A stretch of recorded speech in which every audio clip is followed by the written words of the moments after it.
दोस्तों आज आपको अपने हक के लिए कम से कम 10 ट्वीट करना है। ट्वीट इसलिए करना है कि सभी प्रतियोगिता परीक्षा बिल्कुल पारदर्शी तरीके से हो, जल्द से जल्द प्रक्रिया कंप्लीट की जाए। अभी क्या हो रहा है कि फॉर्म भरने से लेकर ज्वाइनिंग तक का जो समय है 4 से 5 साल है, इसको जल्द से जल्द कंप्लीट की जाए, इसी को लेकर ट्विटर कैंपेन चल रहा है। सबसे पहले बात कर लेते हैं एसएससी एग्ज़ाम की। सभी एग्ज़ाम का यही हाल है, चाहे बिहार एसएससी हो या फिर रेलवे हो एसएससी हो, सभी एग्ज़ाम में इसी तरह का समय लगता है। एसएससी में 2017 में एसएससी सीजीएल की वैकेंसी आई थी। सीजीएल ग्रेजुएट लेवल पर वैकेंसी है, कंबाइंड ग्रेजुएट लेवल। इसमें जो पोस्ट शामिल है, income tax inspector, excise inspector, CBI inspector, ये सब पोस्ट शामिल है। 2017 वैकेंसी का फाइनल रिजल्ट आ गया, लेकिन सभी कैंडिडेट का ज्वाइनिंग नहीं हुआ है अभी तक। कुछ कैंडिडेट का अभी तक ज्वाइनिंग नहीं हुआ है। अभी 2021 चल रहा है, 4 साल होने के बाद भी अभी तक सभी कैंडिडेट का ज्वाइनिंग नहीं हुआ है। इसके बाद सीजीएल 2018 वैकेंसी का फाइनल रिजल्ट अभी तक नहीं दिया गया है। 2019 सबसे बड़ा जो अभी इशू हुआ है 2019 वैकेंसी को लेकर। 2019 का मेंस एग्जाम लिया गया था 15, 16 और 18 तारीख को।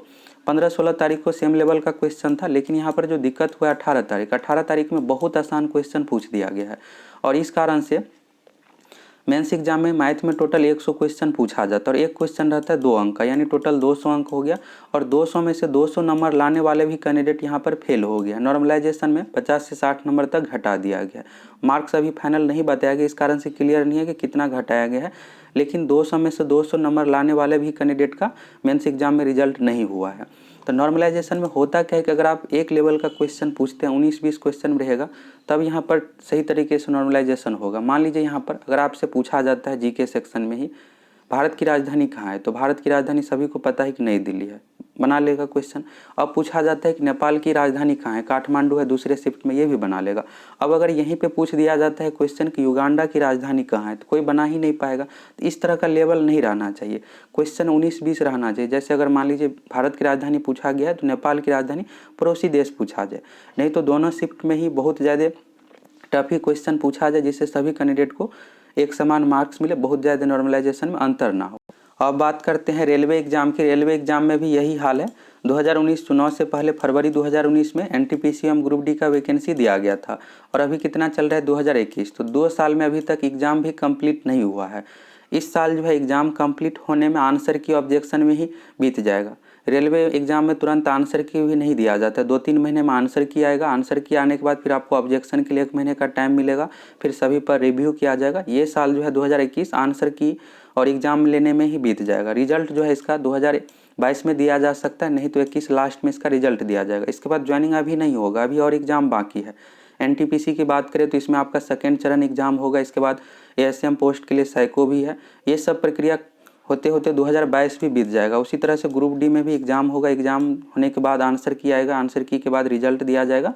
इसके बाद इसमें फिजिकल है, फिजिकल होने में सारी प्रक्रिया कंप्लीट होने में 2022 बीत जाएगा। अब आप लोगों को ज्वाइनिंग जो है यहाँ पर ग्रुप डी का तो हो जाएगा, लेकिन यहाँ पर अगर आप देखिएगा कि एनटीपीसी का, तो एनटीपीसी का 2023 में सब कुछ प्रक्रिया कंप्लीट होगा, और चुनाव है 2024 में, तो उससे पहले ज्वाइनिंग करवाया जाएगा। और सभी कैंडिडेट का यहाँ पर ज्वाइनिंग भी नहीं होगा। हो सकता है कुछ कैंडिडेट को चुनाव से पहले ज्वाइनिंग हो जाए, नहीं तो चुनाव के बाद में, यानी 4 से 5 साल एक वैकेंसी को कंप्लीट होने में लग रहा है। इसी तरह से बात करें तो बिहार का तो उससे भी बुरा हाल है। बिहार में अगर बात करें तो पिछले 5-6 साल में कोई भी ऑफिशियल जॉब की वैकेंसी नहीं आई है। जो भी वैकेंसी आई है पुलिस विभाग में ही, पुलिस हो गया, दरोगा हो गया, इस तरह का वैकेंसी दिया गया है। 2014 में बिहार एसएससी के द्वारा बिहार एसएससी इंटर लेवल की वैकेंसी आई थी, और अभी कितना चल रहा है 2021, अभी तक मेंस एग्जाम का रिजल्ट नहीं आया है। 7 साल होने के बाद भी मेंस एग्जाम का रिजल्ट नहीं आया है। मेंस एग्जाम का रिजल्ट दिया जाएगा, इसके बाद टाइपिंग होगा, कुछ पोस्ट के लिए फिजिकल भी है, वनरक्षी के लिए। ये सब प्रक्रिया कंप्लीट होने में भी कम से कम 1 साल यहाँ पर और लग सकता है। तो यहाँ से आपको ये समझ में आ गया होगा कि 7 से 8 साल तक टाइम लग रहा है एक वैकेंसी को कंप्लीट करने में। और 2014 में बिहार एसएससी की वैकेंसी आई थी इंटर लेवल और ग्रेजुएट लेवल पर, और 7 साल में अभी तक कोई और वैकेंसी बिहार में दिया ही नहीं गया है। ऑफिशियल जॉब की बात करें तो सिर्फ पुलिस का दिया गया है, और सभी कैंडिडेट पुलिस के लिए सक्षम भी नहीं है, क्योंकि उसमें फिजिकल है, दरोगा में भी फिजिकल है। तो कोई भी ऑफिशियल जॉब का यहाँ पर वैकेंसी बिहार में नहीं दिया गया। अब आपको जो ट्वीट करना है, यहाँ पर हैशटैग दिया हुआ है मोदी जॉब दो और मोदी रोजगार दो, दोनों हैशटैग का आपको प्रयोग करना है। अभी जो ट्विटर पर ट्रेंडिंग में चल रहा है मोदी जॉब दो, 2 मिलियन 20 लाख ट्वीट हो चुका है, 1 घंटा पहले का ये डेटा है, अभी बहुत ज़्यादा ट्वीट हो गया होगा। आप ज़रूर इस दोनों हैशटैग को प्रयोग कीजिए और कम से कम आपको 10 ट्वीट जरूर करना है। अपने आईडी बना लीजिए ट्विटर पर। ट्विटर जो है एक तरह से सोशल मीडिया प्लेटफॉर्म है, जिस तरह से फेसबुक हो गया, व्हाट्सएप हो गया, इसी तरह से ट्विटर भी एक सोशल मीडिया प्लेटफॉर्म है। गूगल प्ले स्टोर से ट्विटर डाउनलोड कर लीजिए, अकाउंट बना लीजिए और इस हैशटैग का आपको प्रयोग करना है, मोदी जॉब दो, मोदी रोजगार दो। और आप अपने हक के लिए कम से कम 10 ट्वीट जरूर कीजिए। और ट्वीट करते समय जो आपको सभ्य भाषा का प्रयोग करना है। सभ्य भाषा का प्रयोग इसलिए करना है कि अगर आप गाली गलौज लिखते हैं तो ट्विटर उसको स्पैम मान लेता है और उस काउंट भी नहीं होगा। इस कारण से आपको सभ्य भाषा का प्रयोग करना है।